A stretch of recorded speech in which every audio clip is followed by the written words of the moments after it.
evening. I welcome you all to this formal launch of a very special project, an undertaking that is close to many hearts and that has been put together with tears, blood, passion, and a sense of commitment to our past, present, and future. Ladies and gentlemen, I welcome you to the official launch of Humans of Genocide project, an audio-visual deposition and substantiation of our continual genocide. A project, a commitment that I personally am honored to be part of. This labor of love has been painstakingly put together by Epilogue News Network in association with Jonaraja Institute of Genocide and Atrocity Studies. Epilogue is an independent news network based out of Jammu, and Jonaraja Institute of Genocide and Atrocity Studies, I'm proud to share, is a first ever institution of its kind in India that is dedicated to research and study of genocides around the world, including genocide of Hindus of Kashmir, that, as you all may be knowing, is conveniently forgotten by the Western scholars. If you pay attention, you will find that the Western canon and scholarly tradition has deliberately refused to study and research Kashmiri Pandit genocide, refusing to believe that our history of genocide begins in 14th century and not in 1990. This institution is named after historian and poet Jonaraja, who was the first person to understand the concept of genocide and give it a name, a term called Jati Vidhvans, or annihilation of a community. So 600 years before Richard Lemkin, who coined the term genocide in modern times, the concept of genocide had already been recognized and given a name. It's rather our misfortune that Jonaraja's name and work has been forgotten in India. Coming back to the institution, it is committed to producing scholars of repute who are experts in genocide studies and can give a Bharatiya or Indic way to studying genocide. First batch of students from Jonaraja Institute has already graduated, and they are currently accepting students for next academic calendar. I would be remiss in my duty if right at the outset I did not mention the name of the person because of whom this evening has been made possible. A distinguished lawyer and professor of jurisprudence and international law, editor-in-chief of Epilogue News Network, and founder of Jonaraja Institute, Sri Titu Ganju is someone who always thinks ahead of his time, and it's because of his vision that Humans of Genocide has been made possible. Now, coming back to the project and what we are going to do for the rest of the evening here today, I want to focus on two things. Why we chose today, August 29th, to launch this, even though the project has been making, at least at brainstorming stage, for a long time. And the second question, why we even needed a documentation like Humans of Genocide. I will briefly try to answer both these questions, and then we'll speak to our esteemed guests today who will enlighten us with their views and scholarship. And at some point during next 1 hour or so, we will unveil Humans of Genocide project, so stay tuned. August 29th, 2020, August 27th, which is today, August 27th, 2022, marks 63 years since India ratified United Nations Genocide Convention. So it has been 63 years today. Just to give our audience a brief background, the term genocide was used for the first time in modern times, as I already said, by Raphael Lemkin. I apologize, I said Richard Lemkin first. It's Raphael Lemkin, and it referred to violent crimes committed against groups with an inherent intention of annihilation of the group. Genocide essentially is denial of the right of existence of entire human groups. United Nations approved the Convention on the Prevention and Punishment of the Crime of Genocide, establishing genocide as an international crime, and nations which ratified this convention undertake to prevent and punish people or groups alleged of committing this crime, and they did this in 1948. Genocide means any of the following acts committed with the intent to destroy, in whole or in part, a national, ethical, ethnical, racial, or religious group, killing members of the group, causing serious bodily or mental harm to the members of the group, deliberately inflicting on the group conditions of life calculated to bring about its physical destruction in whole or in part, imposing measures intended to prevent births within the group, or forcibly transferring children of the group to another group. Under this convention, even the acts related to genocide, like attempt, conspiracy, direct or indirect public indictment, incitement to commit genocide, are punishable.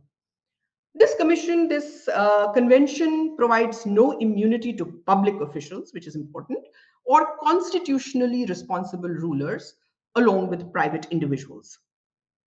Now, coming back to why we are doing it today on August 27th.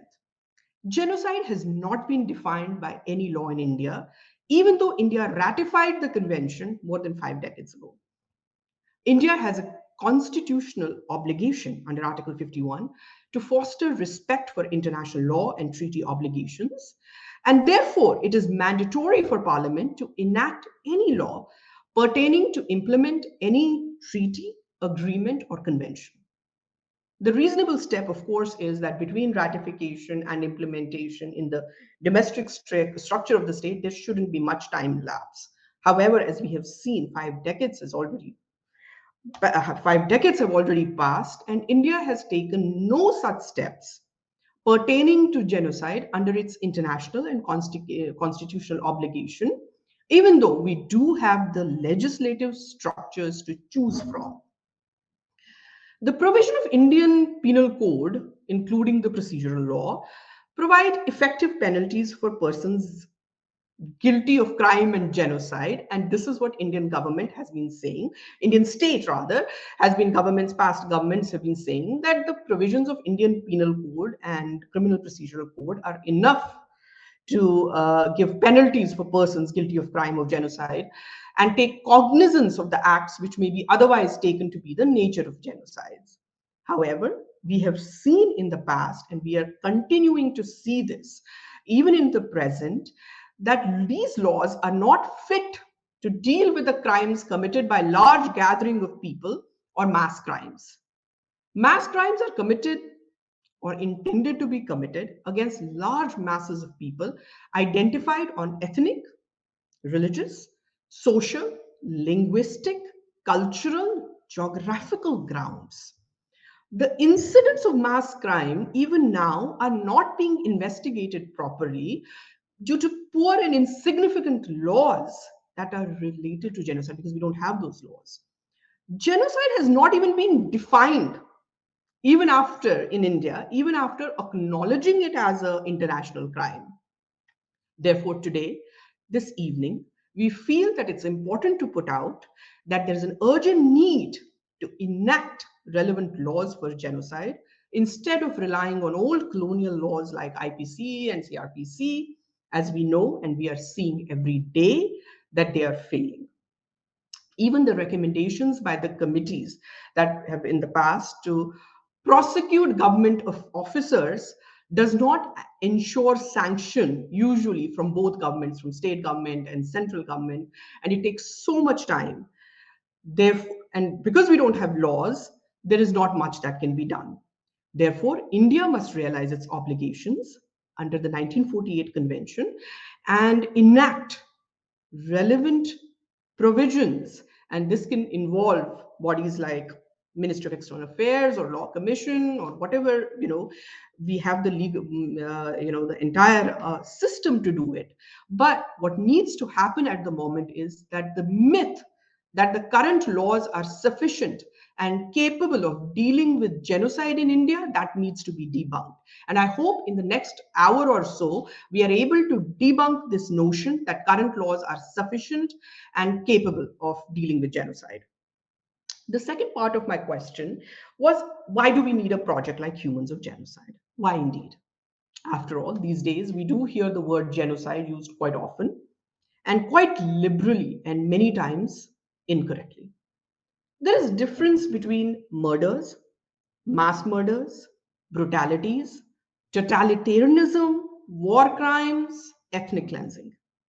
Any of these could lead to genocide, or genocide could exist independently all of this. Raphael Lemkin, in his own op-ed in New York Times on June 14, 1953, said genocide is a rare crime of great magnitude. As long as the crime passes through 10 stages of genocide, as laid out later by Gregory Stenton, who's former research professor in genocides and prevention at George Mason University in the United States, it qualifies as a genocide. So if it goes through the 10 stages. Research conducted by Dr. Stanton shows that there are 10 documented stages of how it is possible for genocide to occur. These 10 stages are fairly well known, and a simple Google search can give you those: classification, symbolization, discrimination, dehumanization, organization, polarization, preparation, persecution, extermination, and denial. This is precisely why it is important to do a serious academic project like Humans of Genocide, so that crimes of great magnitude can be identified and labeled correctly. Hence the need for Humans of Genocide. Besides, for last 32 years, we have unfortunately not recorded deposition of all victims. It's heartbreaking that out of 3 generations who faced seventh exodus in 1990 from the valley as part of continual genocide, one generation, my grandparents' generation, has already moved on, or probably now are not in the state of recording a deposition. Imagine the wealth of information that has already been lost. Another generation, which is my parents' generation, is now getting old. And it's important that before their memory begins to fade, we record these testimonies. Ultimately, when the dream of separate homeland for genocide victims of Kashmir is realized, these testimonies will remind us how we got here and why we must celebrate our survival. And even if this dream is not fulfilled in a lifetime, time is cyclical for Hindus. Stories and testimonies will outlive us. At this point, I would like to introduce my 2 guests for today. Mr. Rajender Premi is a well-known Kashmiri Pandit activist. He and his family faced genocidal attrition in Kashmir. His father, Pandit Sarvanand Kaul Premi, who was an eminent poet, scholar, social reformer, and educationist in Kashmir, was brutally killed along his son, Rajinderji's brother, Virender Kaul, in Kashmir on 1st May 1990 by jihadi terrorists. Rajender Premi, for the past 3 decades, has been fighting legal battles to get a sense of justice for his family and community. He has indulged with institutions like National Human Rights Commission, Supreme Court of India, J&K High Court, etc., to get justice. He advocates justice for genocide survivors and is an activist for Homeland for Kashmiri Pandits. My other guest today is Dr. Dileep Kaul. Dr. Dileep Kaul is a scholar in genocide studies and director at Jonaraja Institute of Genocide and Atrocities Studies. He has a PhD on place consciousness. His revealing research on Jonaraja's Rajatarangani, remember there is Kalhan's Rajatarangani, and then there were multiple Rajataranganis after that. Jonaraja's Rajatarangani is known as Dvitya Rajatarangani, or the second Rajatarangani. So it was Dr. Kaul's research on Jonaraja's Tarangani which contributed a lot in building awareness about historical records of genocide crimes in Kashmir.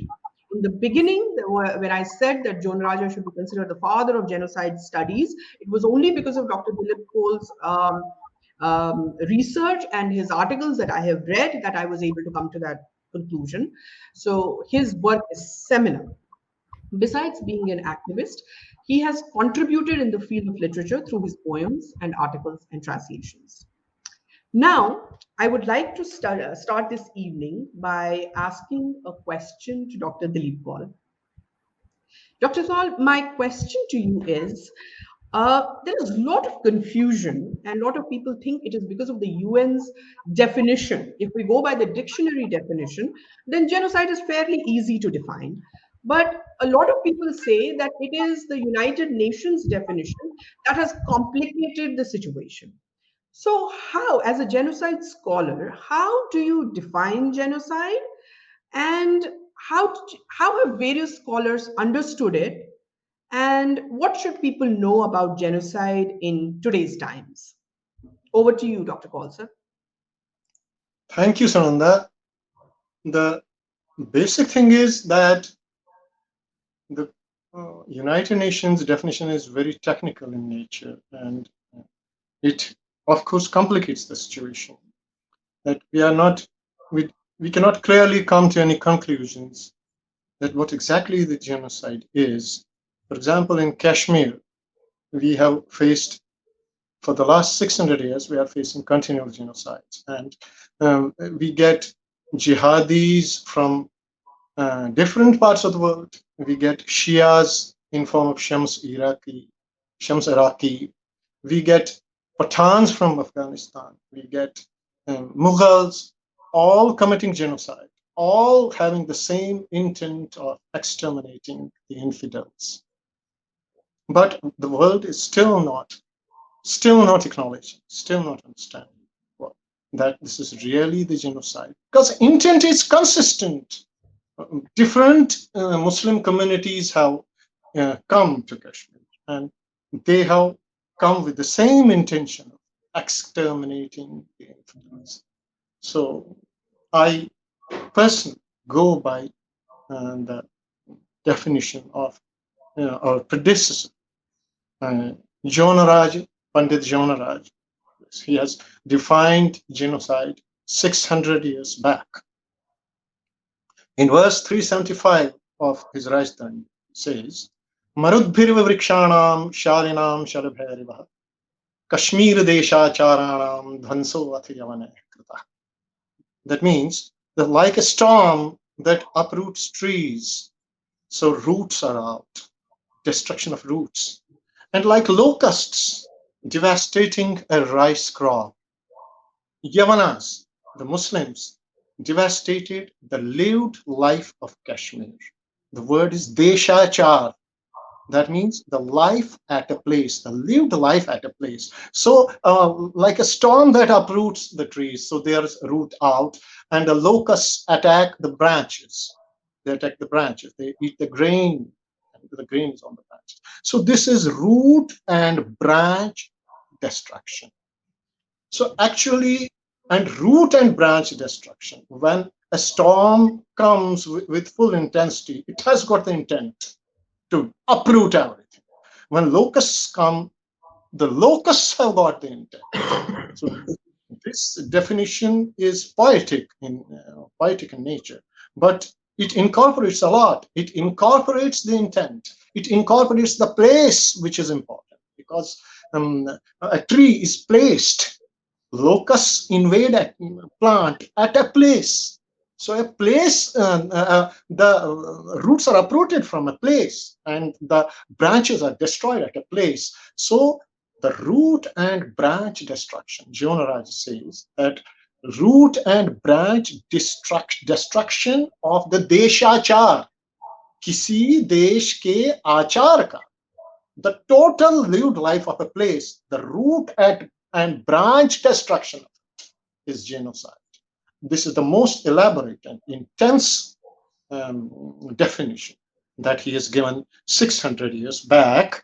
And then he says, in another verse, Jananam jati vidvanse suhu bhatta kritodyama. Suhu bhatta, who had converted, who was a Kashmiri Pandit and converted to Islam, and then he committed immense atrocities on Kashmiri Pandits. So Jananam jati vidvanse suhu bhatta kritodyama. So Jananam jati vidvanse. Jati vidvans, the destruction of a community, a jati. So that is, if you translate it, it translates into genocide. It is exactly the genocide is the nearest word to it, given by the great Raphael Lemkin. Great, of course, he was. But I personally feel that he was the essence of his personality is that he's incarnation of Giorno Raja in a way, I say, because he puts Deshachar. He explains in his definition when he says, by genocide we mean the destruction of a nation or an ethnic group. Generally speaking, genocide does not necessarily mean the immediate destruction of a nation, except when accomplished by mass killings of all members of a nation. It is extended rather to signify a coordinated plan of different actions aiming at the destruction of essential foundations of the life of national groups. So these essential foundations are Deshachar, Kashmir Deshacharana, and so on. So I personally feel that the definition given by Giorno is poetic in nature, but it contains the essence of genocide. Though the intent is backgrounded, but when you talk about the nature of these nature of the elements, he discusses nature of the elements. That means Marudbhira Vrikshanam, when he takes the storm and the locusts, the intent is inherent. So Lemkin also puts Deshachar in view, and then when we take different definitions taken by different scholars, because there are various aspects of genocide. There are basic factors involved. There are agents, there are victims. The agents of genocide perpetrate. There are genocide is perpetrated with a goal. There is scale. There are strategies. There are intent. There are many definitions, innumerable definitions. So when we take the agent again. Again, we can turn to Giorno Raja. He says, "Apathyashiva balahasa samantas sahitas jananam jati vidvanse suhu vattah kritodyama." So, apathyashiva balahasa, that means a child who doesn't know what to eat and what not to. He is emotionally, intellectually immature. And with his people, with his eddies, with his officers, he came and perpetrated genocide people. That is apathyashiva bala. So he doesn't know what to eat and what not. He's emotionally and intellectually immature.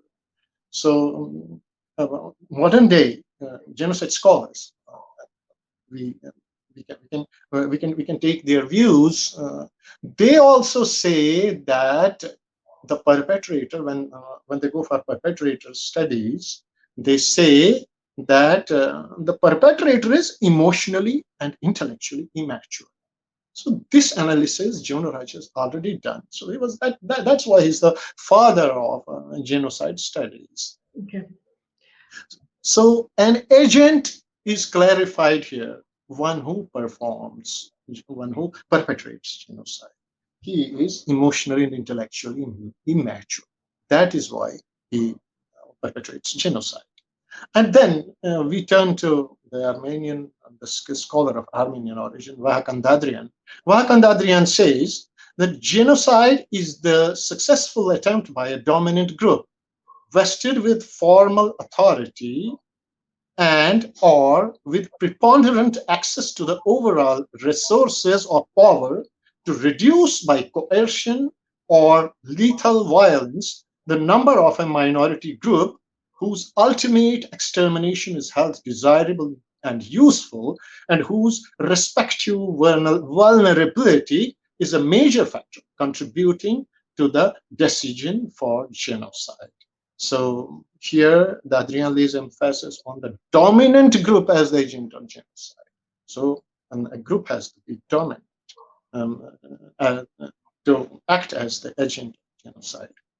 So the group can be any sort of state or state-like group, because when we come to Muslims, Muslims don't create states or governments; they create populations. They don't create states or governments to execute orders.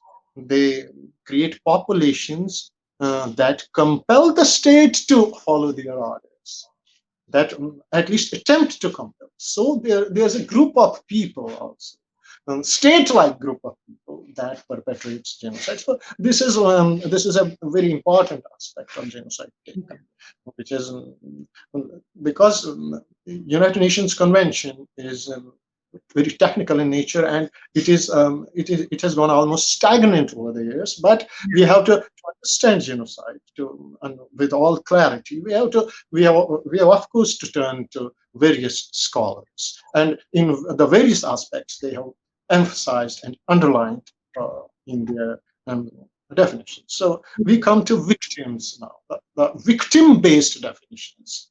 So who is a victim? Victim is a social minority, because the minorities are, as we are in Kashmir, social minorities in Kashmir. So definitions of genocide, we come to the famous psychologist Israel Cherny has defined on the basis of victims. Genocide in the generic sense means the mass killing of substantial number of human beings. Its scale also is taken into consideration. It's a substantial number of human beings when not in the course of a military action against the military forces. So military action against the military forces is not genocide. So military forces of an avowed enemy. So this is not the genocide. That's not considered genocide as per Israel Cherny when the military of a country, the military forces of a country, kill the military forces of another country, of an avowed enemy.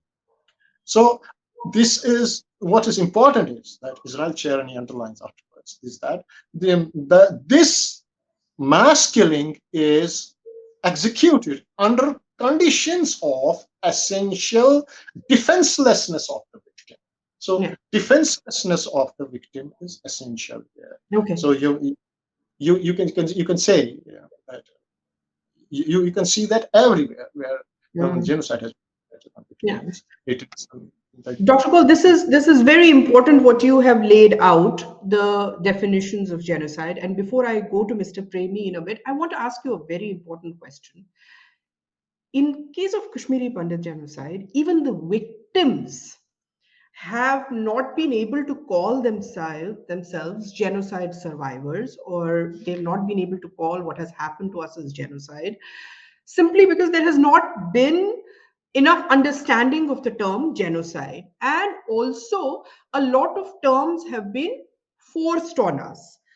Before we even got to understand what has happened to us, we had already been given terms like mass exodus or ethnic cleansing. We had already been given these terms, and we sort of moved around with those terms till some of us actually got into understanding that what has happened to us probably cannot be defined just by mass exodus or just by ethnic cleansing.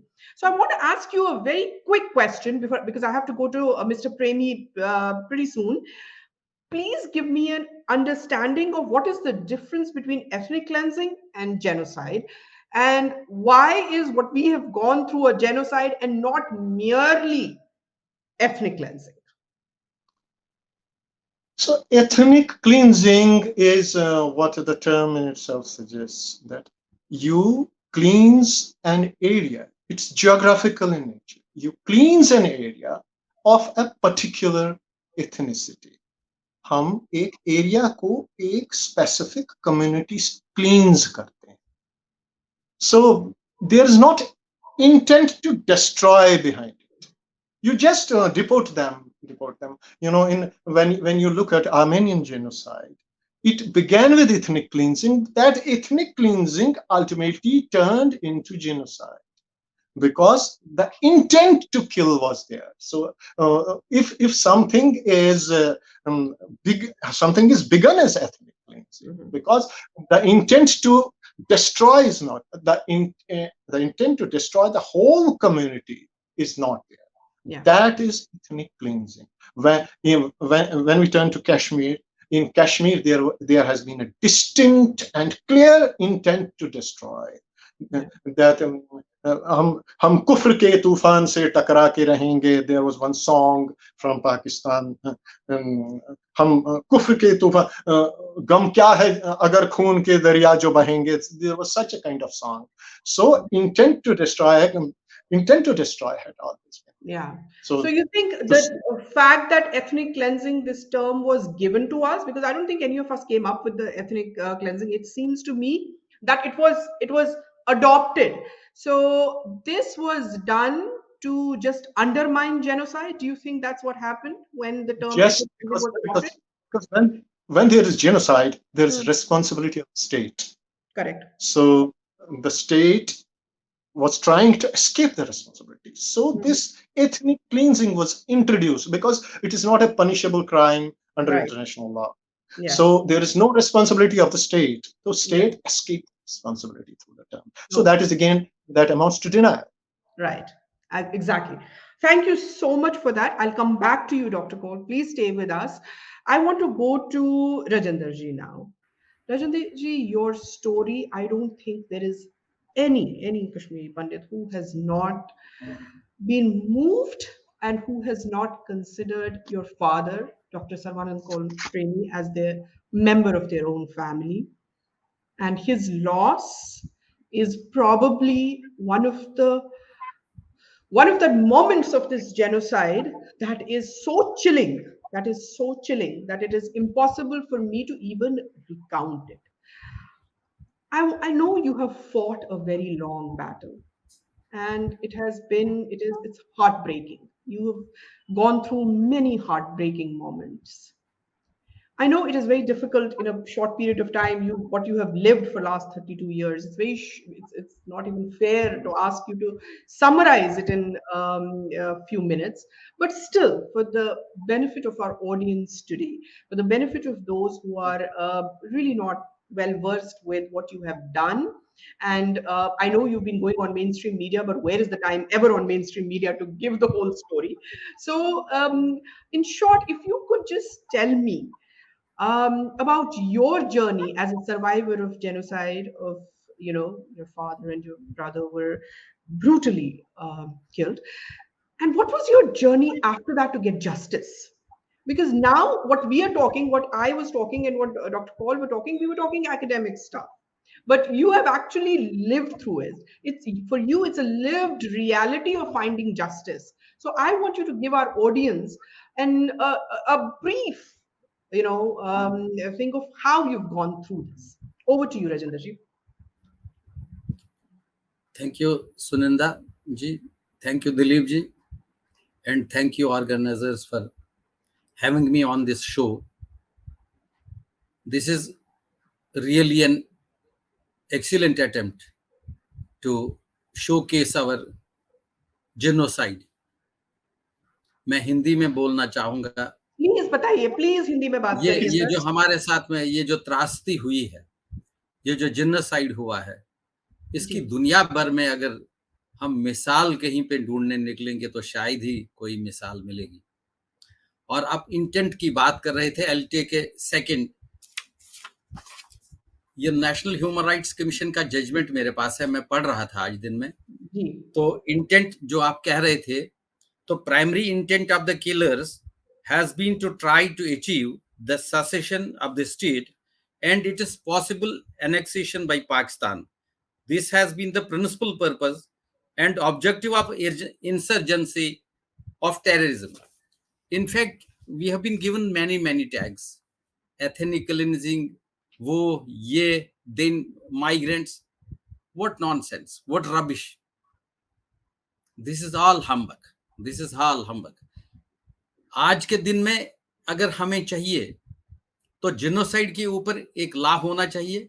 जो bill already बनी है उसको parliament में discuss के लिए आना चाहिए.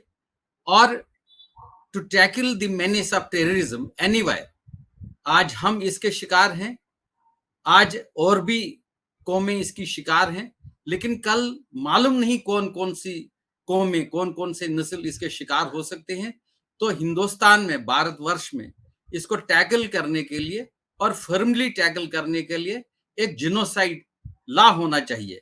Genocide bill जो हमने बनाई है, जो इनके समादेश है, और इस पे इन पे चर्चा करनी चाहिए। मैं वापस आऊंगा अपनी बात पे। जो जर्नी हमारी रही है, हमने बहुत ही अच्छे तरीके से इसको टैकल किया है और हिम्मत से टैकल किया है, अपने परमार्थ से टैकल किया है और पुरुषार्थ से टैकल किया है। जो जख्म है, जो स्कार्स हैं, कोई इसके लिए अपॉइंटमेंट ही नहीं है कि इस स्कार को ठीक किया जाए। कोई दवाई इसके लिए नहीं आज तक डिस्कवर हो पाई है जिससे ये हमारे जो जख्म है इन पे मरहम लगाई जाए। Tears have dried up in our eyes. हम पत्थर हो गए। हमारे दिल जो हैं, जो मुलायम दिल थे, मुलायम हृदय थे, वो अब पत्थर बन गए। हमारी आंखों में आंसू नहीं है। तो इस पीड़ा पे बात करना जरूरी बनता है और मैं इसलिए अपनी बात को दोहराने पे रजामंद हूं कि ताकि एक हार्सेस माउथ से बात आ जाए लोगों के सामने। और वो बात, जिस बात को आज तक टाला जा रहा था, जिस सच्चाई को आज तक तोड़ मरोड़ के पेश किया जा रहा था, कश्मीरी पंडित जाति में क्या हुआ, क्या नरसंहार हुआ, मैं अपनी बात करूंगा। 27 अप्रैल 1990 को हम बिल्कुल वहीं पे थे, वादी में, घाटी में थे। तो 3-4 लोग आ गए। हमारा बड़ा मकान था, उसके आगे पीछे दोनों दरवाजे थे। तो पीछे से खटखटाने की आवाज आई शाम के 9 बजे। हमें किसी गुलाम रसूल के घर जाना है। मेरा भाई वीरेंद्र, जो घर का हनुमान था, वहीं पे था मेरे साथ, मैं भी था। तो हमने दरवाजा खोल दिया। हमने कहा भाई कहाँ जाना है? उन्होंने कहा कि किसी गुलाम रसूल के घर जाना है। तो हमने कहा हमारी इस मोहल्ले में कोई गुलाम रसूल नहीं रहता है, तो आपको किसी ने गलत बताया है। नहीं, दरवाजा खोल दो, नहीं तो पछताओगे। They forced their entry into our house and asked all the family members present there to assemble in one room, और हमको बंद कर दिया गया एक रूम में। दरवाजे के बाहर जहाँ पे पिताजी बैठे हुए थे, he was reading a book, Serpent Power। खाना खा लिया था। तो दरवाजे पे वो एक बंदूक बरदारी लड़का, निकाब पोश, मास्क्ड यंग मैन खड़ा हो गया और हमको एक कमरे में बंद किया और मेरे ब्रदर वीरेंद्र को कहा कि हमें अपने कमरे सारे दिखाओ घर के, कौन सा कमरा किसका है। तो बाहर उनके साथ में 5-6 मिलिटेंट्स, टेररिस्ट्स उनके साथ में चले गए और उन्होंने हर एक कमरे का दरवाजा खोला, तोड़ दिया और जितने भी संदूक वगैरह थे उनके तोड़े गए, ताले तोड़े गए और जो भी घर की संपत्ति थी उसको लूटा गया। बाहर लेते गए। हम एक कमरे में बंद थे, बिजली का ट्रांसफार्मर पहले से ही बंद किया था।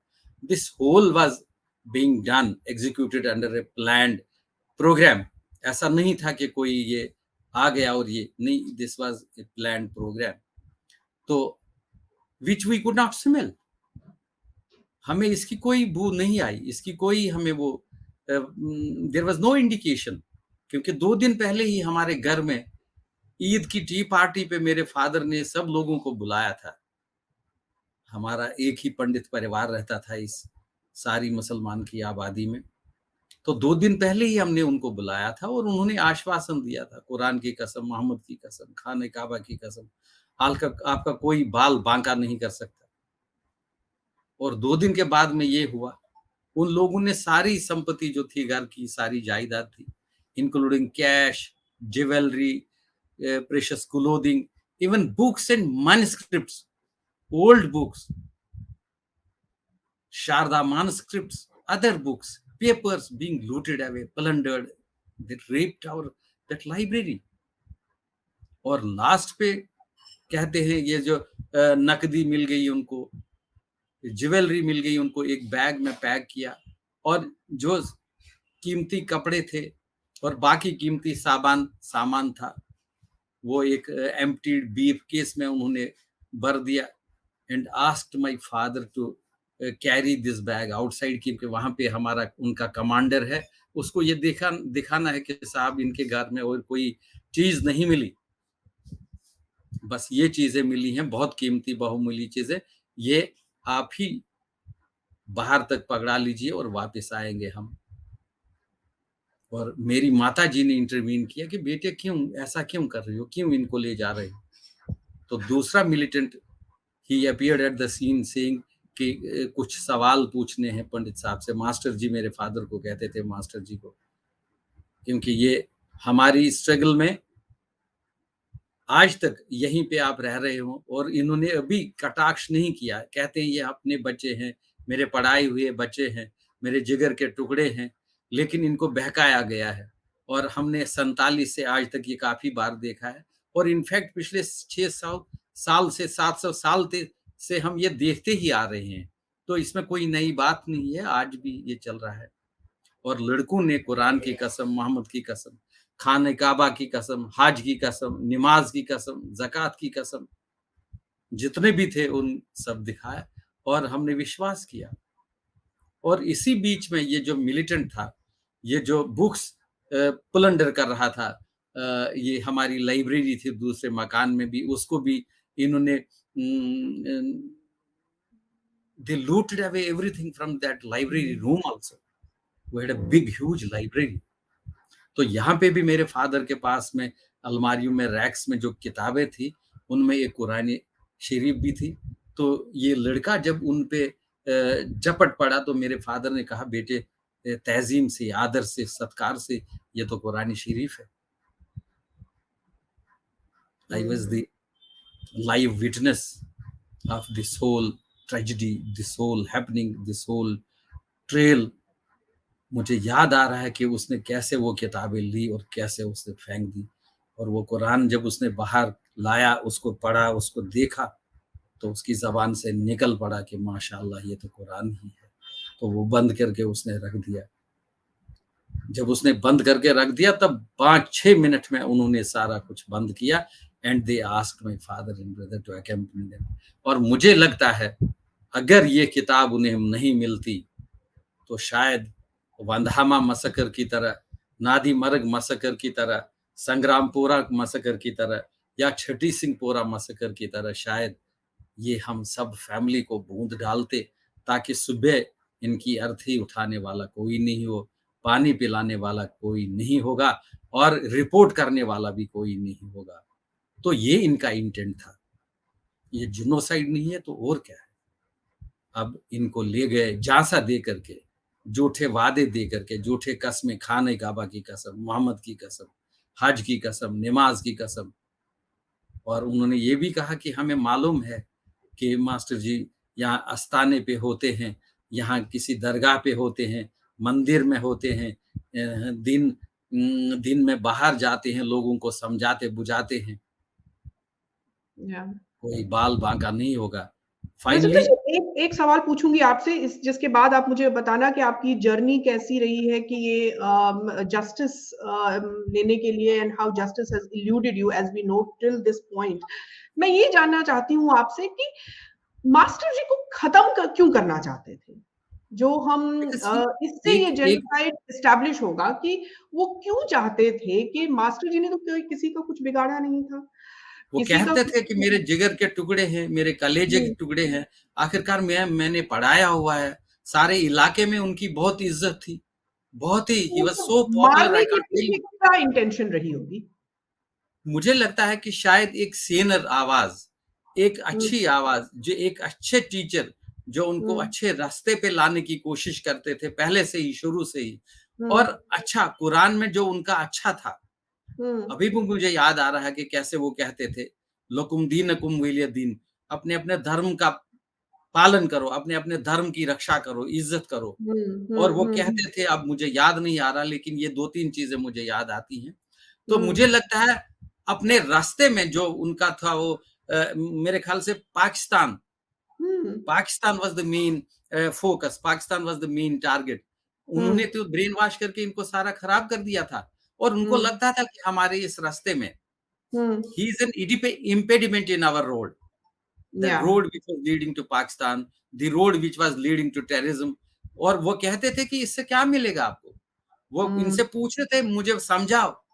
किसी ने उनको कहा कि मास्टर जी पाकिस्तान आ गया है, यहाँ पे है, अभी श्रीनगर तक आ गया पाकिस्तान। उन्होंने कहा पाकिस्तान आएगा तो मेरी और भी इज्जत बढ़ेगी, मेरी क्वालिफिकेशन को, मेरी पढ़ाई को और मेरे इसको वैल्यू किया जाएगा। कम से क्या कम होता है, मुझे ऐसा लगता है जैसे दिलीप जी बता रहे थे, वो एक रूट एंड ब्रांच जो है ना mechanism, root and branch genocide जो बता रहे थे, जब हम उसके अंदर होते हैं, when we are part of it, जैसे हम लोग, मैं भी वहीं पे थी उस दिन, हम सब, मेरा ख्याल है हम तीनों जो यहाँ पे यहाँ पे है अभी, all three of us were there in 1990। तो ये रातें हम सबको पता है, 19 जनवरी की रात और 28 की रात जब मास्टर जी का हुआ था, हम सबको ये पता है।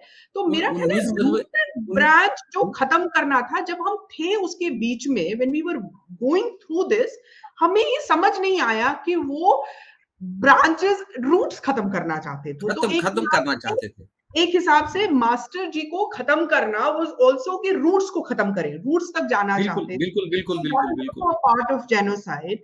तो मुझे ये बताइए राजेंद्र जी, तो ये बात हुई, ये वो अगले दिन नहीं मिले, सबको पता है कि उनके साथ क्या हुआ। दे ब्रूटली उनका मर्डर हुआ दोनों का। फिर आपकी जस्टिस, एक जो जर्नी रही to get justice from Indian state. हाँ, मैं उसी पे आ रहा हूँ, मैं उसी पे जी। उसके बाद अंत्येष्टि हमने वहीं की, 5 दिन वहीं पे रहे, और इन्होंने जो आश्वासन दिया था, जो वादे किए थे, कुरान की कसम, उसकी कसम, आपका बाल बांका नहीं होगा, you have not harmed even a dog, you have not harmed even, why should we harm you. तो जब ये हो गया, फिर कहते हैं कि भाई हमें मालूम ही नहीं ये कौन लोग थे, अब हम आपकी गारंटी नहीं ले सकते, हम आपको कोई गारंटी नहीं दे सकते, अब आपका डिसीजन है, आप क्या करोगे।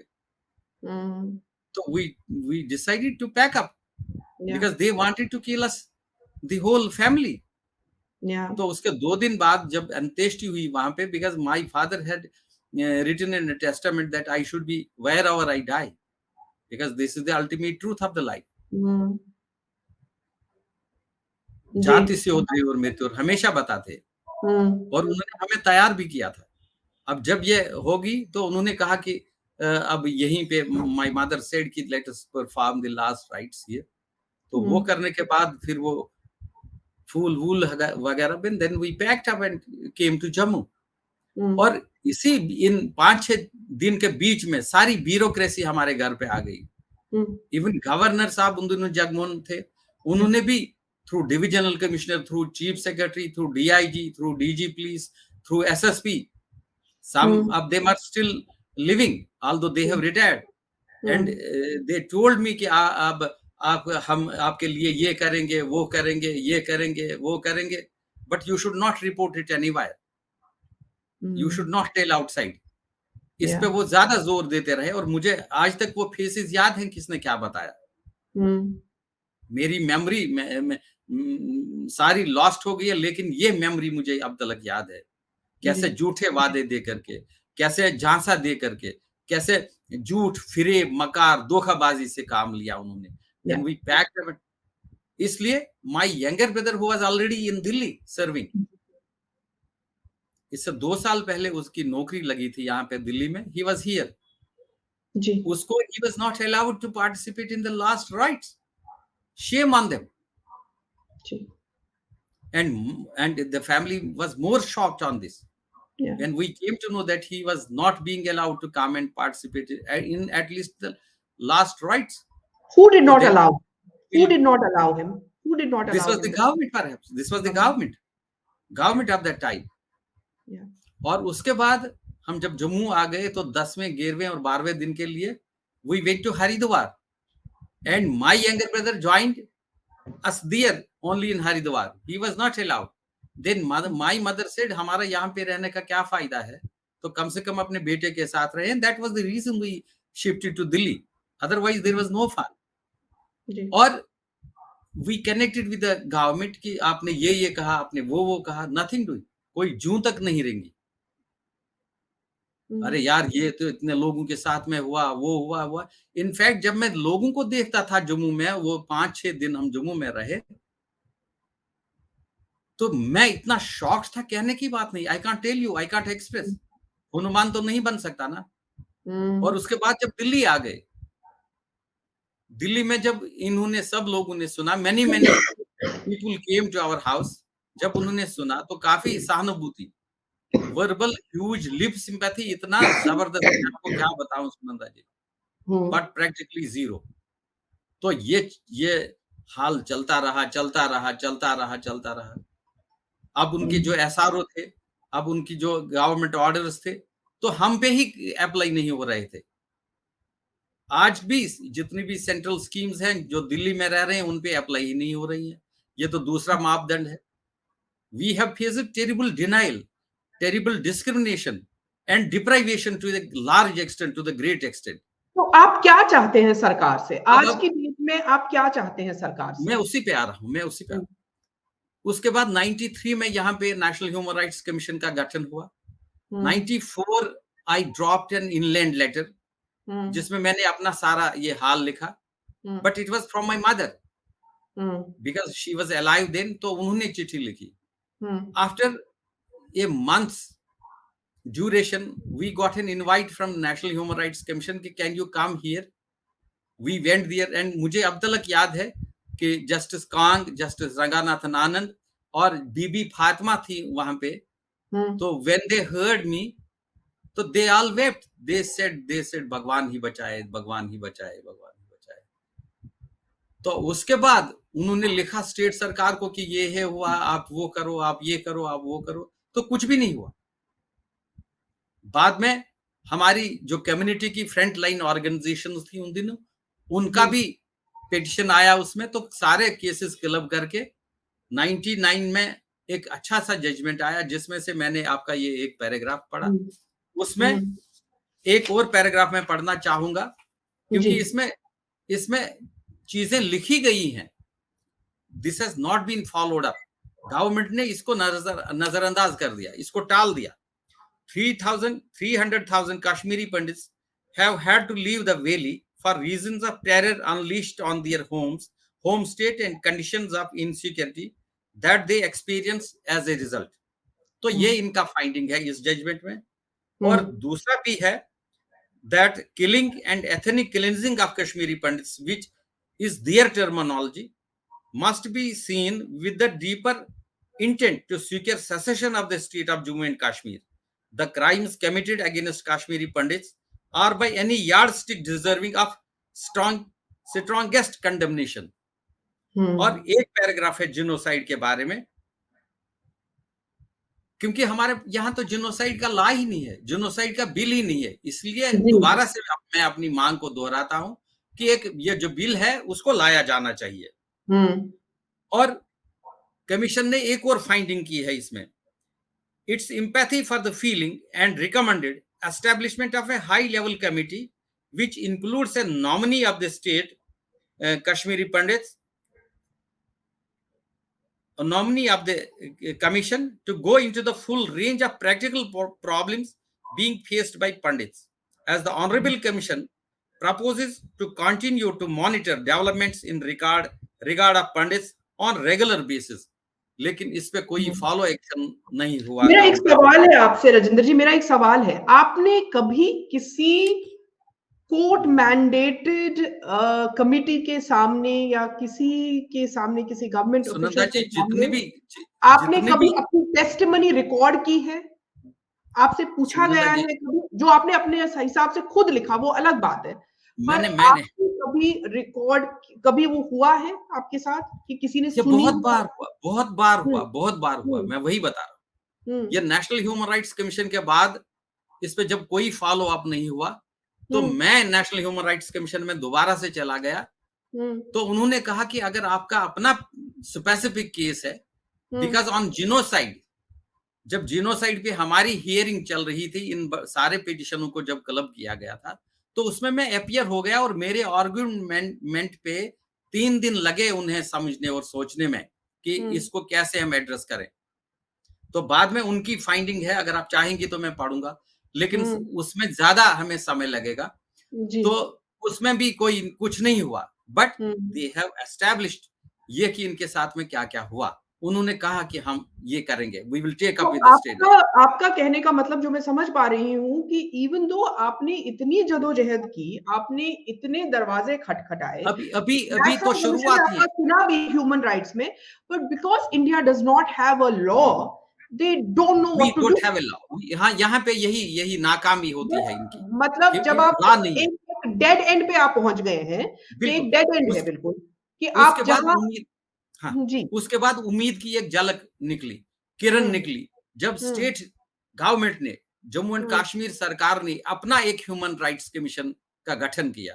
जी मैंने वहां पे पिटिशन की, मैंने वहां पे दोहार लगाई, hmm and I am thankful to them hmm कि वहां कमीशन में उन्होंने मुझे 5 साल सुना, हम्म और इन बिटवीन स्टेट गवर्नमेंट ने सीआईबी इंक्वायरी हमारे केस में दे डिड नॉट रिकमेंड, क्योंकि हम्म धारा 370 के अंतर्गत में स्टेट गवर्नमेंट का ये दायित्व बनता है, it's mandatory on the part of the state government कि इसका रिकमेंडेशन अगर होता है तभी तो सीआईबी इंक्वायरी या किसी नेशनल एजेंसी से इसकी जांच होती है, जो हम्म मेरा आज भी प्रेयर स्टैंडिंग है। अच्छा इनफैक्ट दे रिफ्यूज। अब स्टेट ह्यूमन राइट्स कमीशन ने मुझे 4, 4.5, पौने 5 साल तक सुना, और 5 साल के बाद सुनने के बाद उनका एक वैलिड डबल बेंच जजमेंट आया, वो मेरे हम्म पास है, ये 18 हम्म पेज का जजमेंट है। जी और ये केस 24 जुलाई 2008 को हमने इंस्टीट्यूट किया ये केस, और 22 फरवरी 2012 इसका जजमेंट आ गया, और हम्म इसमें 17 पॉइंट्स के ऊपर उन्होंने जो अपना जजमेंट दिया, perhaps the first and only last of its kind for any Kashmiri Pandit, I in Jammu and Kashmir. हाँ, लेकिन नो एक्शन वाज, इस जजमेंट में भी किसी को पनिशमेंट की बात नहीं आई, पनिशमेंट की बात तो आई नहीं। नहीं, ही सेड, क्योंकि इन्होंने 2 महीने 3 महीने के बाद ही वो केस क्लोज कर दिया एज अनट्रेस्ड। मकान जलाने का केस भी क्लोज्ड एज अनट्रेस्ड, मंदिर जलाने का उसका एक अलग से एफआईआर है, although the temple was demolished, but they registered an FIR saying that this was gated. या अभी सो वो अल्टीमेटली उस एफआईआर की किसने किया, ये बात पता ही नहीं चलती, क्योंकि उस एफआईआर की कॉपी मुझे आज तक नहीं मिल रही है। जी मंदिर जी के जलाने की एफआईआर की कॉपी 93/92 आज तक नहीं मिल रही है। कल भी मैंने बात की है इसके बारे में, इट्स नॉट बीइंग इशूड। तो आपकी और बात से मैं जो समझ पा डेथ रही हूँ कि सर्टिफिकेट, ये है कि एक without any genocide law there is a dead end, there is only so much you can do, there is only so ma'am much you यही कैन बात। डू, एंड आफ्टर दैट वो कुछ नहीं हो सकता। तो अब अभी मैं अभी जी अभी अभी आपके पास फिर से आऊंगी राजिंदर जी, थोड़ी देर में आपके पास फिर से आती हूँ, डॉक्टर कौल से पूछती हूँ कि you just heard this entire story what Rajinder ji went through. Unlike most of us, he actually went to the doors of the state, machinery, and he's been fighting his case. He wants justice. He wants people to be punished, and he wants, first of all, people to be identified who या did this, या on whose definite, behest it was done. सिर्फ ये नहीं कि किसी ने कौन वहां पे लेके बंदूक लेके कौन गया, क्योंकि ये तो एक इंसान अकेला नहीं जाता, लोन वुल्फ नहीं, अटैक नहीं था, we know that it was a full conspiracy to do it. तो वो या कॉन्स्पिरेसी किसी बिल्कुल के बहस बिल्कुल पे तो बिल्कुल हुई ना, तो वो एक बिल्कुल। कॉन्स्पिरेसी अनवील करना is very important. So you have seen doctor call that he has gone through the entire gamut, Exhausted everything. exhausted all things, and yet he has come on a dead end because there is no genocide law. So I just want to ask you, as a foremost genocide scholar of India, why do you think, in light of this, quickly, if you want to tell me in next 5 minutes, why is it important to study genocide in India? Genocide studies क्यों important है? Is it because only then when we create some kind of understanding that it comes from the people themselves, that listen, we cannot go anywhere unless there is a law on genocide in India? So therefore I want to ask you why, that's my understanding, but why do you think besides this we need to study genocides in India? Why do we need to study genocide in India? It's for peace. Yeah. Peace. Yeah. For the victim and for the perpetrator. Because the perpetrator is intellectually and emotionally very less developed, and he perpetrates genocide and subjects the victim to atrocities. Yeah. So when we understand the process of genocide, we can understand that all of us, that India for a long time, we are slowly and steadily being subjected to selective genocide. You know, you asked Rajender ji the question कि आपके पिताजी को क्यों मारा? जी. Because Pandit Sarvanand Premi, he used to visit our home. वे भगवत गीता का उन्होंने कश्मीरी में translation किया था।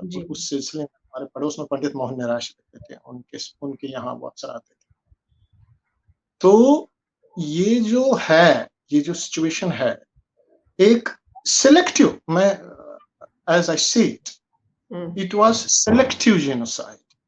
एक स्कॉलर को, एक थिंकर को, जो शायद कश्मीरी पंडित कम्युनिटी को एक पावर दे रहा था कि वो जिस बुक्स को ट्रांसलेट कर रहा था, जैसा कि राजेंद्र जी ने कहा कि कुरान तक उनके घर में थी. So he used to study comparative religion. So he was an intellectual entity. So intellectual entity को destroy करना, जैसे कि आप देखेंगे in 1974 Burundi genocide, Burundi genocide में तुत्सीज ने हुतूस को मारा था. हुतूस टीचर्स, जजेस, प्रीस्ट्स, जो भी लोग प्रोमिनेंट थे उनको मारा गया था. दिस वाज सिलेक्टिव जेनोसाइड, जैसे कि जेनोसाइड स्कॉलर रेने लेमार्श ने कहा है, इसको सिलेक्टिव जेनोसाइड कहा था. सोसाइटी को ऐसे वीक बनाया गया था. पंडित टिक्कालाल टपलू को क्यों मारा गया? Because he was the foremost activist and he belonged to Hindu party. Pandit नीलकंठगंजियों को क्यों मारा गया? क्योंकि उनके he represented the justice system. तो इसलिए इनको मारा गया ताकि सोसाइटी वीक हो, ताकि जैसे पंडित लसा कौल को क्यों मारा गया? Because he was an official media. वो मीडिया के, वो दूरदर्शन के डायरेक्टर थे श्रीनगर. तो जब हम जेनोसाइड स्टडी करेंगे, when we study genocide, we can understand these situations and see that why it is so important to frame laws. We can understand कि laws को frame करना इतना जरूरी क्यों है. अगर laws को frame नहीं किया गया तो हम खत्म हो जाएंगे. और जैसी प्रॉब्लम है कि जैसे कि ऐसे कुछ स्ट्रीक्स सोसाइटी में उठते हैं कि जब जेनोसाइड होता है तो काउंटर जेनोसाइड की बात चलती है. इन्होंने हमको मारा, हम भी इनको एक एक करके मारेंगे. That is not the solution.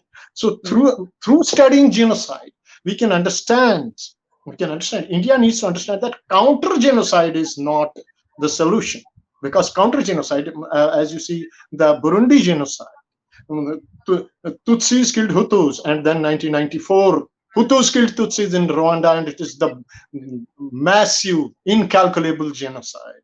8 lakh से अधिक लोग मारे गए. पता नहीं भाई ने बहन को मारा, पति ने पत्नी को मारा. So there was total genocide. सो अगर आप काउंटर जेनोसाइड की बात करते हैं, अगर आपको काउंटर जेनोसाइड को रोकना है, you have to study genocide, and when you study genocide, you will understand that framing the law is the most important thing to do under the circumstances. Otherwise, there will be genocides and counter genocides in India, and framing the law will, unless you punish the perpetrator, you cannot stop genocide. Counter genocide, when you go for counter genocide, there will be again a counter genocide. So to ensure the peace for our future, and to understand the whole situation that we are going through at present, we need to understand genocide. We need to study genocide so that we can put pressure on the government that how important is the genocide law for our contemporary India. So, I want to ask you a question, Dr. Kaul, and then I will go to another question to Rajinder ji. But I want to ask you one question that has bothered me for a long time. Why is it in Western societies, in Western canon, Western knowledge traditions now, after Second World War, there is heightened awareness and understanding of genocide, a little more heightened at least than it was Second World War. So there is understanding after Holocaust and after all that, there is understanding of genocide or mass killing or mass annihilation of communities, that this can happen. There are moments where mass annihilation of communities happen. However, these Western scholars have never turned their eyes and ears to East and to India especially, and they have never wanted to study any of the genocides that have happened in India. For example, in my opinion, in 1971, Bangladesh, what Bangladeshi Hindus went through was a genocide.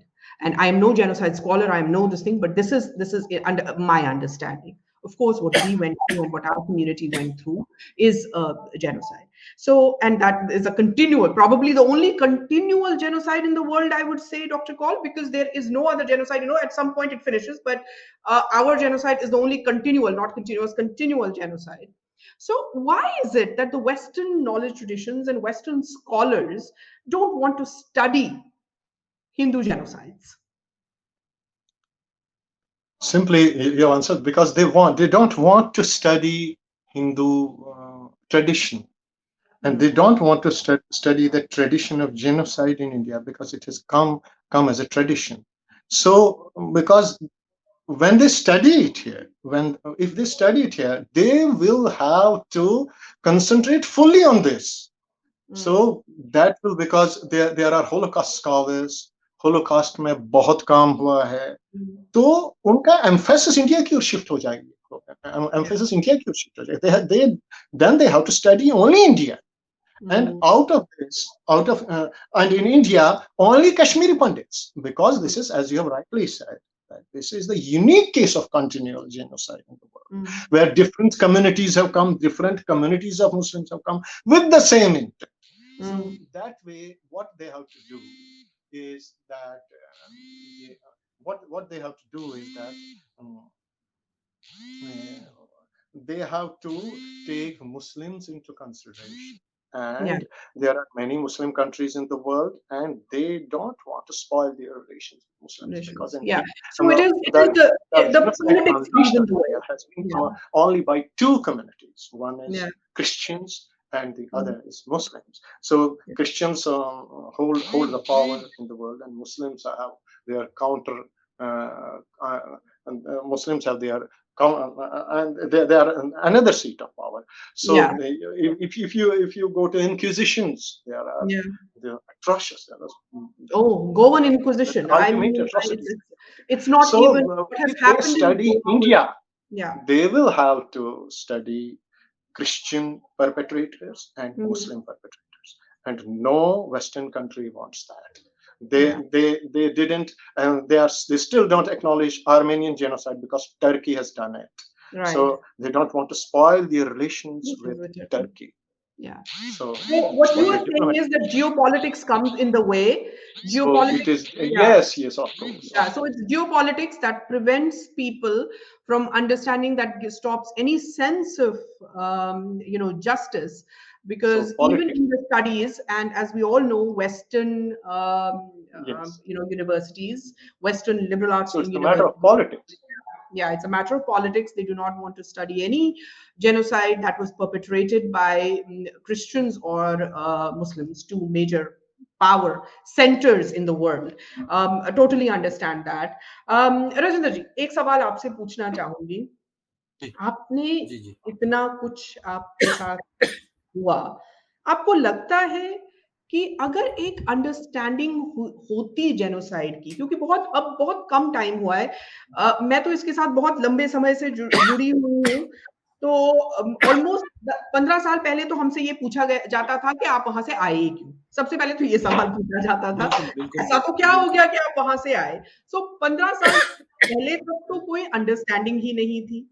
अब फिर internet के आने से मैं हमेशा सोचती हूँ कि इंटरनेट ने हमें आजादी दी इन दैट सेंस. इंटरनेट की वजह से हम लोग अपनी कहानी बता पाए, क्योंकि gatekeepers of the main media would not allow us, तो हमारी कहानियां बाहर आई ही नहीं थी.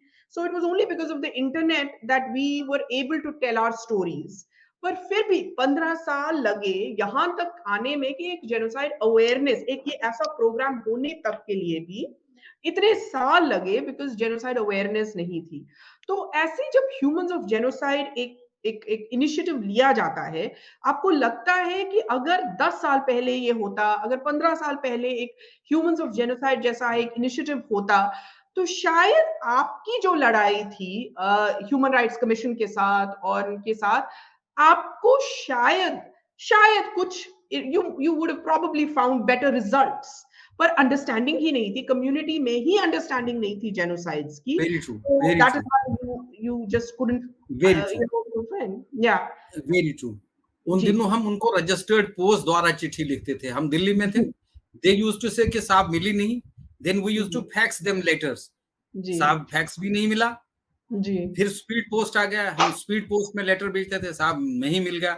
तो फिर क्या हुआ कि जब से ये सोशल मीडिया वगैरह, ये व्हाट्सएप मैसेजेस इसने तो हमारा काम बहुत आसान कर दिया। We can talk live, we can send messages live. तो 2012 तक जब ये हम आ गए, तो ये स्टेट ह्यूमन राइट्स कमीशन ने ये जजमेंट दे दिया, तो उनको पहुंच गया, नो एक्शन वाज टेकन। तो मैंने चिल्लाया, चिखा, तो स्टेट गवर्नमेंट ने 5-6 मीटिंगें ली। पहली 2 मीटिंगें principal secretary to chief minister ने ली, उसके बाद एक मीटिंग वो financial commissioner DM triple R ने ली, चौथी मीटिंग चीफ सेक्रेटरी ने खुद ली, और ये मीटिंग जो चीफ सेक्रेटरी साहब ने ली, उन दिनों मेरी मदर का सुर्गबाश हुआ था, तो उन्होंने पेपर में पढ़ा कि ये हो गया है, तो उन्होंने मीटिंग ली और मुझे बताया गया कि आप इस पे वीसी पे आ जाइए। मैंने कहा साहब इस मॉर्निंग में हम घर से बाहर पैर नहीं रख सकते, इसलिए आई एम सॉरी। तो आप कर ही नहीं रहे हो कुछ। They felt sorry. और मैं ये बात बताऊंगा, जरूर बताऊंगा, कि 2 ऑफिसर ऐसे स्टेट गवर्नमेंट के रहे हैं, one chief secretary, I don't remember the name, और दूसरा एक प्रिंसिपल सेक्रेटरी टू गवर्नर था, जिन्होंने अपोलोजाइज किया कि we have not been as prompt as we should have been in your case. जी, तो यही 2 मिसालें हैं, बाकी और कोई मिसाल नहीं है। उसके बाद लास्ट ईयर तक ये मुझे लटकाते रहे, आज करेंगे, कल करेंगे, meeting Lee. In 2018, they held a meeting in Srinagar, asked me to come down to Srinagar, join the meeting in the secretariat, and some of my friends conveyed to me on telephone कि साहब स्थिति ठीक नहीं है, यहाँ क्यों आ रहे हो, क्यों अपनी लाइफ को थ्रेटन करवा रहे हो, क्यों मौका दे रहे हो इनको, कल कुछ हो जाता है। मैंने कहा कि जस्टिस रेस्टोर करने की लड़ाई में अगर मैं भी चला जाता हूं तो एक इतिहास बन जाएगा, लोग कहेंगे कि जस्टिस की लड़ाई में ये शहीद हो गए, तो एक इतिहास बनेगा, लोगों के लिए मिसाल रहेगी। तो मैं आई ब्रेव्ड ऑल दिस, और मैं वहां चला गया, और एक अच्छा डिसीजन हो गया। मैंने कहा जब तक मैं नहीं जाऊंगा, जब तक आप इसकी मिनट्स नहीं करेंगे इशू। मिनट्स इशू हो गए। एक निर्णय ये हो गया सबसे पहले, because some of the world famous scholars had requested the state government कि साहब ये सन ऑफ द सॉइल हैं, मेरे पिताजी सर्वानंद कोल प्रेमी, तो इन्होंने जो कश्मीरी में अनुवाद किया है गीता जी का, जो पब्लिश नहीं हो पाया, और उर्दू में जो इन्होंने भगवत गीता लिखी है, कम से कम इसको तो खरीदो अपनी लाइब्रेरियों के लिए, उसकी लाइब्रेरी के लिए, कॉलेज की लाइब्रेरी के लिए, और बाकी पब्लिक लाइब्रेरियों के लिए। इसी तरह से जो रामायण का कश्मीरी में इन्होंने ट्रांसलेशन किया है, these are the unique books और विद मॉडर्न ट्रांसलेशन। इससे जो आपके दिलों में, दिमागों में एक अंधेरा बर्पा हो गया है, ये पढ़ने के बाद शायद आपके दिल दिमाग में उजाला हो जाएगा। This will brighten up your brain and head and heart. तो आपको रास्ता दिखाने में ये 2 किताबें महत्वपूर्ण, आपकी रीजनल लैंग्वेज में है, आपको महत्वपूर्ण काम आएंगे ये। And as soon as this decision was out, साहब हल्ला गुला हो गया।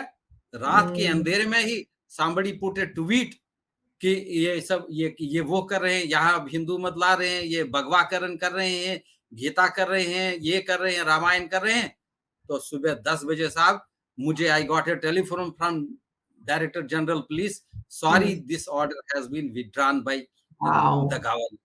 और गवर्नर ने, उन दिनों के गवर्नर सत्यपाल मलिक साहब ने एक इंटरव्यू में कहा कि साहब ऐसी कोई मीटिंग ही नहीं हुई। सच ए ब्लैटेंट लाई। इसके ऊपर एफआईआर किया जाना चाहिए। जो कहते हैं कि गवर्नर साहब यही है कंटिन्यूअल जेनोसाइड, इसी को शायद कंटिन्यूअल जेनोसाइड कहते हैं, क्योंकि हमारा जेनोसाइड खत्म नहीं हुआ। One more step in that direction. Right. This is denial of as long as genocide is denied, genocide does not end. So ये भी एक कंटिन्यूअल जेनोसाइड है स्टेट की तरफ से भी। बिल्कुल बिल्कुल बिल्कुल यही तरीके हैं, यही तरीके हैं कि आपकी कहानी को बिल्कुल खत्म कर दिया गया। मतलब ये तो बिल्कुल एक रात की बात है। सोचिए 20 साल पुरानी कहानी को इसके बाद भी I did not feel discouraged. इसके बाद दिस एम्बोल्डेंड मी, इससे मेरे में और भी ऊर्जा आ गई, मेरे में और भी ताकत आ गई। मैंने फाइट करना अब सीख लिया, how to fight them out and to get justice, to get the delayed justice. आपको क्या लगता है ये जो आज का इनिशिएटिव है, मैं थोड़ी देर में आपको कहूंगी कि इसको अनवील करें आप, मैं इस पे जेनोसाइड क्यों करना जरूरी क्यों है? बिल्कुल बिल्कुल मैं इस पे भी आऊंगा, 1 मिनट लगेगा मुझे जी। तो वो minutes of the meeting issue हो गए, तो उसके बाद उन्होंने कहा कि साहब हमें 1-2 महीने दीजिए, हम इसको ट्रांसलेट करेंगे इनटू एक्शन। मैंने वहां मीटिंग में भी कहा, मैंने कहा कि फायदा नहीं है, you are wasting my time, you are wasting your time. And मजे की बात यह है कि I had to purchase a ticket out of my pocket. Now I am a pensioner, go to Srinagar on my own expenses, stay there on my own expenses and come back on my own expenses। उसके बाद भी कुछ नहीं हुआ। तो last year in 2020 I dropped a letter, complaint letter in national human rights commission. साहब आपके कहने पे मैं वहां चला गया था स्टेट ह्यूमन राइट्स कमीशन में, ये जजमेंट आया, ये भी अप्लाई नहीं हुआ।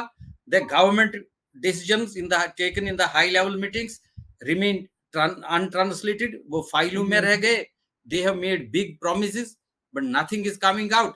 साहब आप मुझे बताइए कि मुझे क्या करना चाहिए? मैं घर में बैठूं चुपचाप से, या मुझे माफी मांगनी चाहिए अपने फैमिली मेंबर्स से?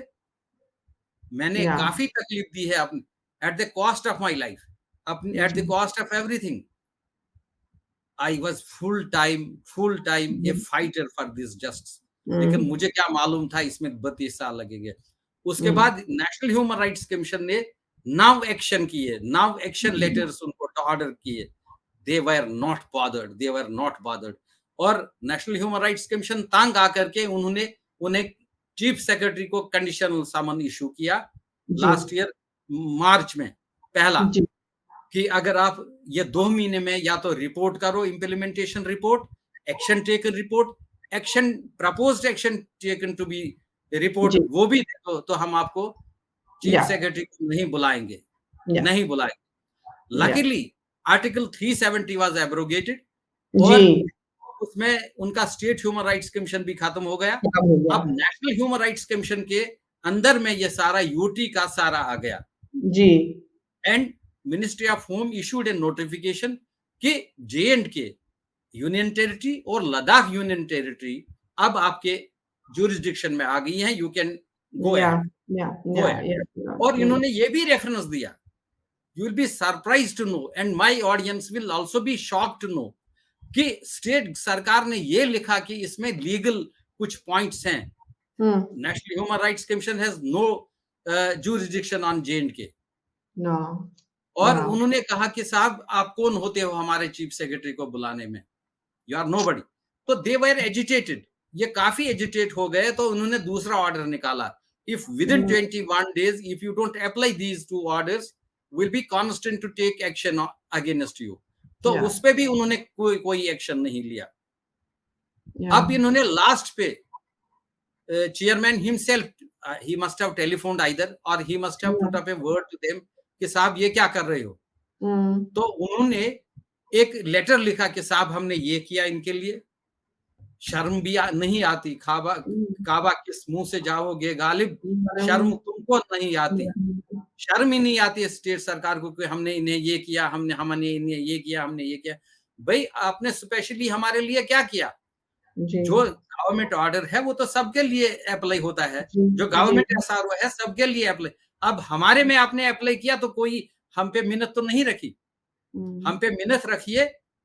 We are a minority, minuscule minority, तो हम पे ये हाथ रखिए सिर पे। जब आप इनको ट्रांसलेट करेंगे मैं आपका से थैंक यू टू यू। नहीं किया। मतलब मुख्तसर सी बात जिसको कहते हैं ना, मुख्तसर सी बात, मूट पॉइंट ये बनता है कि लॉ नहीं है। The state government has preferred a petition in J&K government, in J&K High Court, requesting them for a stay, not for a stay exactly, for quashing up these two orders. Whereunder National Human Rights Commission has asked the state government to implement these orders. Number one, to translate the orders of your government committee orders into action within 21 days, failing which action will be taken. And they have gone to the High Court. And अब ये कह रहे हैं तो ये सब जुडिस case है. This is the latest position as on today. And recently 5-6 दिन पहले National Human Rights Commission ने एक order निकाला because no notice has been issued to them. High Court has issued a notice to me. High Court has not issued a notice to the National Human Rights Commission. किस मुंह से करेंगे? आपको लगता है कि गवर्नमेंट के सभी ब्रांचेस, स्टेट के सभी ब्रांचेस, सभी institutions, they are totally insensitive towards genocide and they are in denial. उनको लगता है कि ये एक वैसा ही क्राइम है जैसे किसी का घर लूटना, किसी की चोरी होना, किसी का डाका पड़ना, ये भी एक और ऐसा ही क्राइम है, तो फिर संभालेंगे. पर जेनोसाइड की अवेयरनेस ही नहीं है स्टेट को. Are you trying to say that there is no genocide awareness of the state और बिल्कुल डिनायल में है स्टेट? आप इस बात से बिल्कुल करेंगे कि ये है. तो मैं आपके पास 1 मिनट में आऊंगी राजेंद्र जी, बिकॉज अब हम अनवेल करेंगे. In just we are running short of time. Doctor Kaul, I just want you to give me in brief, in 1 minute, exactly why do you think initiatives like Humans of Genocide are important today? In 1 minute, I would like you to answer that. And so, what there is, when there is genocide from the side of the perpetrator and the atrocities that are committed on the victim. So the atrocity is not something which is intrinsic to genocide. It is a response to it. So when we call something an atrocity, it expresses some immeasurable surplus of moral outrage, as Rajinder ji has shown. When it is immeasurable moral outrage, it is trauma. We call it trauma. So traumas cannot be assimilated normally. Normal assimilation of traumas is not possible. So to assimilate them, we require expression. Individually or collectively, we require an expression and acknowledgement of that immeasurable pain that Rajender ji has expressed here.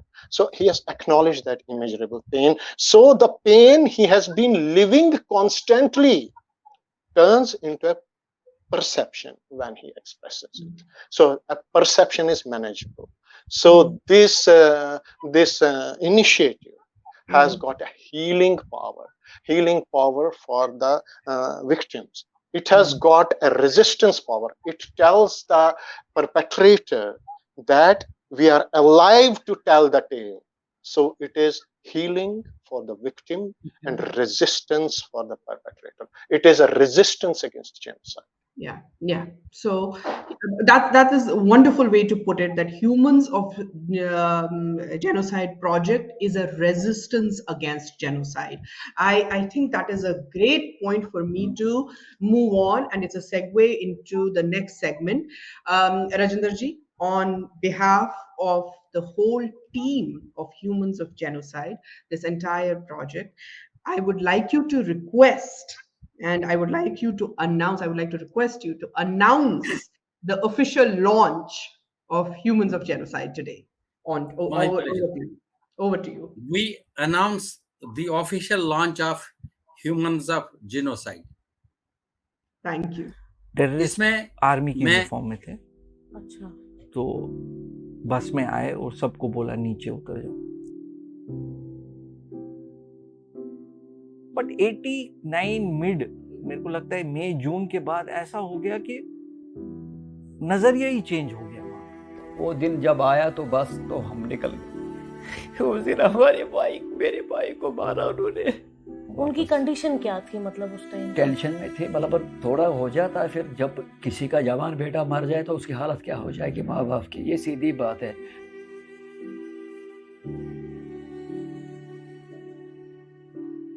हम निकले तो हमारे साथ बहुत रहनावारी खाली हो गया। जब डेड बॉडी पहुंची तो मेरे को कुछ समझ में नहीं आया पहले, ये चीज मतलब आंसू ही नहीं रुक रहे थे। तो वो दिन मेरे को नहीं पता था कि वो दिन that will be the last day that I would never be able to say bye to my father.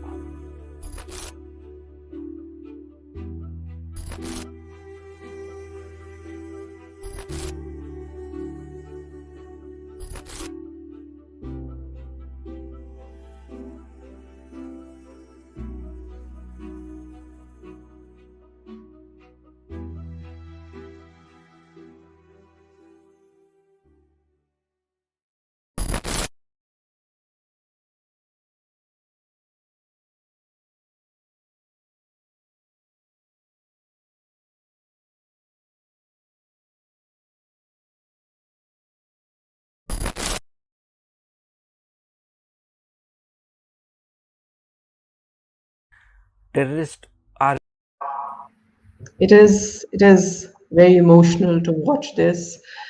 Hum log, at least the three people who are on this show right now, we are all survivors of genocide. We were in Kashmir in 1990, and after that, we all have lived these stories.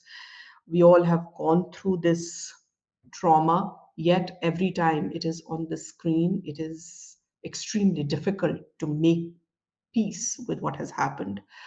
It is so difficult to articulate at times what we have gone through, that words seem poor comforters, and that is really what has happened today. I really thank Humans of Genocide team that they have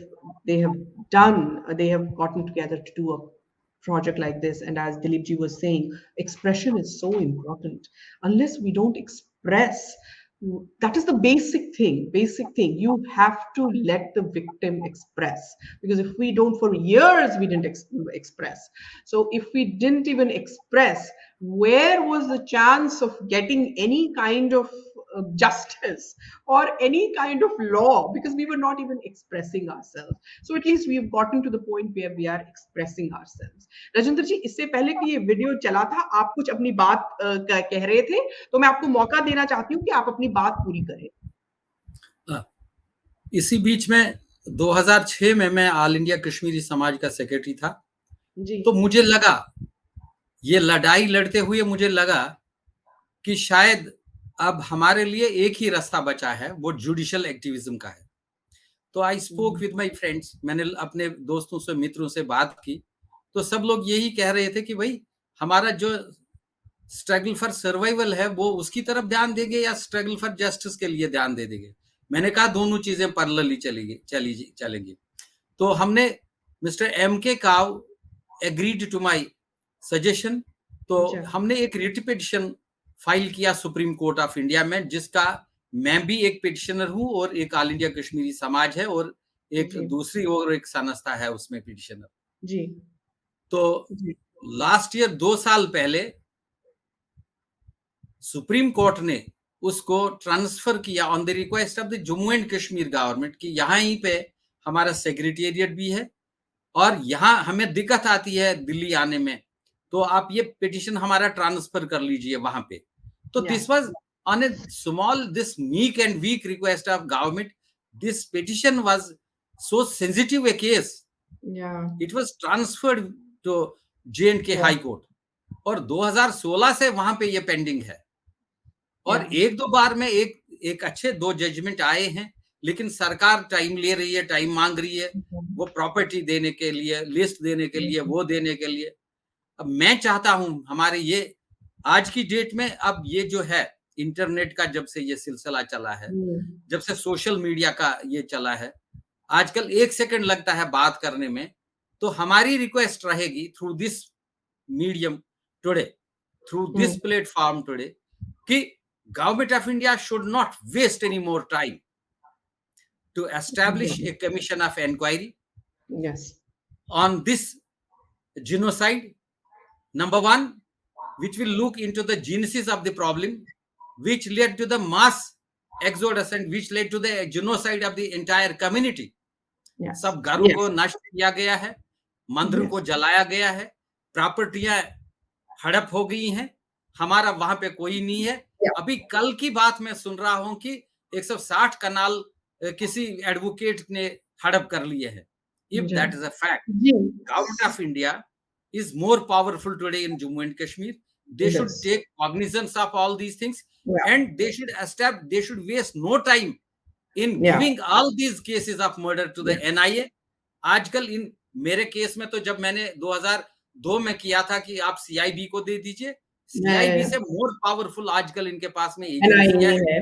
जी, आपसे एक सवाल and में एक सवाल पूछना चाहूंगी आपसे, 1 minute में, मेरे पास 1 मिनट है।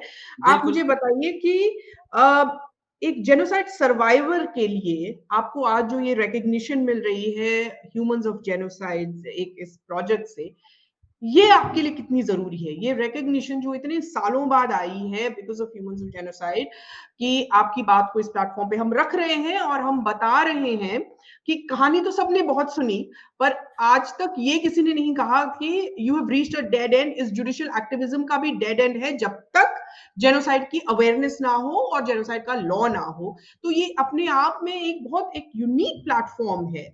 तो how do you feel about recognition of your work on this platform today? मैं इसी विषय पे आना चाह रहा था। मैं इतना खुश हूं आज, मैं अपने आप को इतना सौभाग्यशाली मानता हूं कि एक प्लेटफॉर्म क्रिएट किया गया, and my heart goes out to the organizers, my heart goes out to all of you for having me on your show, number one. Number two, creating this platform and giving an opportunity to a victim who has been denied justice, who has been denied everything, who has been facing denial, who has been facing deprivation. अकेला मैं तो नहीं हूं, ये हमारा सारा समुदाय ही है ऐसा, because we are not represented anywhere. Beyond संतरी से लेकर के मंत्री तक आज हम एब्सेंट है हर जगह पे. We are not anywhere considered. हम मैटर ही नहीं हो रहे हैं. एक तो वोट बैंक, यहाँ पे तो पॉलिटिक्स से सारा चलता है, बट इस नेशन को याद रखना चाहिए, इस नेशन को बनाने में हमारा काफी योगदान था, काफी योगदान है और काफी योगदान रहेगा। ये मैं बिल्कुल किसी से बात कहता हूँ। ये जो है, ये जो प्लेटफॉर्म है, राइट्स का माइनॉरिटी, जी मैं आपको बता, राइट्स का माइनॉरिटी मेजॉरिटी से कुछ ताल्लुक नहीं होता। राइट्स इंडिविजुअल राइट्स होते हैं, हर एक इंडिविजुअल के राइट्स हैं, हमारे भी राइट्स हैं। तो एक माइक्रो माइनॉरिटी होने के बावजूद भी हमारे एक राइट्स हैं। तो एक सिविलाइज सोसाइटी में ऐसा ही होता है। एक unit of a society should be an individual and an individual has rights. And you have rights as much as anybody else, and I have rights as much as anybody else to ask for a law like this, which can give you justice. And as Dr. Dileep Kumar hamesha कहते ही हैं, he always says denial of genocide is a genocide as well. I have absolutely reached the end of my time. I have actually gone above the time, but this was so important that we really absolutely had to do this. I want to thank my guests, Dr. Dileep Kaul and Rajender Premi ji. One minute, Sunanda ji, 1 minute. Just 30 seconds. जी बताइए। इस माध्यम से आज की ये जो हमारी वार्तालाप हुआ हमारा जिनोसाइड के ऊपर, मेरी लास्ट पे अपील रहेगी to the conscience, world conscience, to the Indian conscience at large, कि हमारे जिनोसाइड को रिकॉग्नाइज करो। हमारे जिनोसाइड के ऊपर पार्लियामेंट में एक बिल जो पड़ा हुआ है, जो विचाराधीन है, उसको पार्लियामेंट में टेबल किया जाना चाहिए और एक जिनोसाइड पे टैकल करने के लिए, जिनोसाइड को कन्फ्रंट करने के लिए, और जो परपिचुएटर्स हैं इसके जिनोसाइड के, उनको सजा देने के लिए एक अध्यादेश आना चाहिए, एक लॉ बनना चाहिए, ताकि दोबारा से और कोई कौम इसका शिकार ना हो। आज कश्मीरी पंडित हैं, कल और कोई हो सकता है, लेकिन मैं चाहता हूं कि जो हमारी रेजिलियंस है, जो हमारा ये है, हमारा कमर तो भगवान ने पता नहीं किस स्टीनलेस स्टील का बनाया हुआ है, ये कि टूटती नहीं। ये मेरा पर्सनल एक्सपीरियंस है, मेरा अनुभव है। मैं चाहता हूं कि जितने भी लोग हमें सुन रहे हैं, जिनके दिलों में कॉन्शियंस है, जिनके दिमाग में सोचने की ताकत है, वो हमारी बात को आगे बढ़ाएंगे और तमाम जो फोराज है, अवेलेबल फोराज जो हैं, उनमें इस बात का डिबेट शुरू हो, इस बात का डिस्कशन शुरू हो, और इस बात को ये करने के लिए एक लॉ आना चाहिए। मैं समय के प्रधानमंत्री, गृह मंत्री जी से भी, हालांकि आज ये वो विषय नहीं है, लेकिन मैं चाहूंगा कि अपने समुदाय की तरफ से, जो हमारी 7 लाख लोगों की कौम है, एक कौम, एक पढ़ी लिखी कौम है, जिसका रिकॉर्ड रहा है कि आज तक उनके हाथ से एक चिड़िया भी नहीं मरी, एक कुत्ता भी नहीं मरा है इन रिटेलिएशन। वो कौम आज आपसे एक ही चीज मांग रही है कि इंसाफ, न्याय मांग रही है, और हमें कुछ नहीं चाहिए। हमें न्याय चाहिए, और इस बिल के ऊपर एक लॉ आना चाहिए। This is all what we request, what we demand through this platform only. Thank you. Genocide समझने की जरूरत है, उसका लॉ लाने की जरूरत है, ये अंडरस्टैंड करना बहुत जरूरी है। As doctor Dilip Kaul said so succinctly that genocide का आंसर काउंटर जेनोसाइड नहीं है, बिकॉज काउंटर जेनोसाइड का जेनोसाइड फिर counter genocide and then another counter genocide. That's not what we are here to do. In civilized societies, you cannot have genocides and counter genocides and then counter genocides. In civilized societies, you have to stop genocides, and that can only happen by genocide law, and that can only, which India has already signed. India has already accepted genocide as an international crime. There is time on 27th of August. It was already done 63 years ago now. It is time, bahut time ho chuka hai. It is time that we now have a law here domestically, so that we can we can actually bring some justice and solace to people in India. So with this, I would like to end today's program, but I cannot end it without such presentations, and such projects don't happen on their own. There is a lot of work that goes on behind the stage, people you don't see. You just saw 3 of us today, but there are a lot of people behind the stage who have worked day and night to get this done. I would really like to thank the entire Humans of Genocide team, led by Titu Ganjuji, and it is because of his vision and because of his understanding of genocide, and that he has actually created a lot of scholars of genocide just by just by giving them, by making them understand, by teaching them. He has created a whole ecosystem of genocide scholars. So I would really like to thank him. I would also like to thank Rohan Bhatyal. I would like to thank Remba Studios, their media and production wing, Devang Suri and Manish Sharma. I would also like to take this opportunity to say special word of thanks from the bottom of my heart to very special people: Akriti Rana, Bhupinder Bhatt, Lenin Kumar Bhatt, and least but surely not the last, Nitin Dhar, for documenting the guest series of testimonies with Kashmiri Pandit survivors of genocide. And at this point, I would also like to thank now our guests who have been with us and who have ensured that we understand what genocide is really about. And Dr. Dileep Kaul gave us a very academic view of it, which is very important, because as I said, that not every crime is a genocide. We have to understand crimes may become genocide later, but it's very important to understand what genocide is and what it does to civilizations. And Rajinder ji gave us another insight of what happens when you are actually a victim of genocide, trying to get justice on ground, fighting with the state machinery that really does not even have the laws. to fight genocide. So on that note, I would like to thank the viewers that were joined us today. Thank you so much. And I would like everyone, to you today especially, and to those who will watch this video later, I would request, please subscribe to Humans of Genocide YouTube channel, and they also have a presence on Instagram for the younger ones who are Insta addicts. Please follow them on Instagram and Twitter and Facebook. We just said a little while ago here, that how important social media and how important internet has been in this journey. Our genocide could not have been recorded without internet and without the digital revolution that had come. We would have actually been forgotten. So it is very important that you all become part of this digital revolution, and you join and you participate. And one way of participating in this is by subscribing to Humans of Genocide YouTube channel and following them on Facebook, Instagram, and Twitter. If you have any suggestions for the team, please make sure that you send us those suggestions and they will be incorporated. And at the end, I just want to say something. Dr. Martin Luther King Jr., when he accepted his Nobel Prize for Peace, he said something. He said, and I would like to quote him, he said, "I refuse to accept despair as the final response to the ambiguities of history."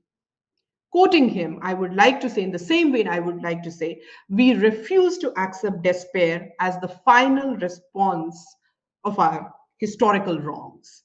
Time is cyclical for us. We never run out of time.